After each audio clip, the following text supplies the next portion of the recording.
உங்களுடைய தம்ப்நெயில் செம்ம கேட்சியா செம்ம இன்ட்ரெஸ்டிங்கா இருக்கு. அது எப்படி நீங்க டிசைன் பண்ணுங்க, எப்படி அது வந்து உங்களுக்கு தோணுது? அதாவது சில பேர் அந்த யூடியூப் பத்தி எல்லாம் படிச்சுட்டு வந்திருப்பாங்க, அவங்களுக்கு கூட இந்த அளவுக்கு தோணுமான்னு தெரியல. எப்படி அது உங்களுக்கு அப்படியே அந்த ஞான திருஷ்டி வருதா? ஏன்னா நான் வந்து ஃபேஸ்புக்லேருந்து எடிட் பண்ணுவேன் ஃபோனில்.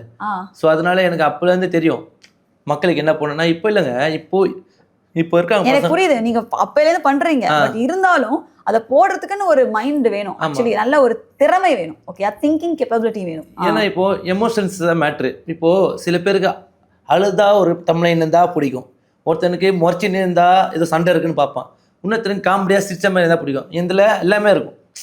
ஸோ ஒரு கேரக்டரும் இதில் பார்த்தீங்கன்னா புதுசாக இருக்கும். இப்போ வந்து குண்டா இருப்பார், ஒரு பேர் டெரராக இருப்பார், இன்னொருத்தர் பார்த்தீங்கன்னா ஷார்ப்பாக இருப்பார், இன்னொருத்தர் பார்த்தீங்கன்னா காமெடியாக இருப்பார். அதுமாரி இருக்கும்போது ஒரு தமிழ்ல எல்லாமே இருக்கும்போது எல்லா எமோஷன்ஸும் இருக்குது. மக்களுக்கு என்ன வேணும்னா எமோஷன்ஸ், ஒரு எமோஷன்ஸ் வேணும். லவ், முறைக்கிறது, சிரிக்கிறது. ஸோ அப்படி இருக்கும்போது அவன் அப்படி வச்சா எல்லோரும் பார்ப்பாங்களே. ஸோ அப்படி வச்சாலும் சில நேரத்தில் வீடியோ போகாது, சில நேரத்தில் வீடியோ போகும். ஸோ அதனால் நம்ம நீட்டாக இருக்கணும்.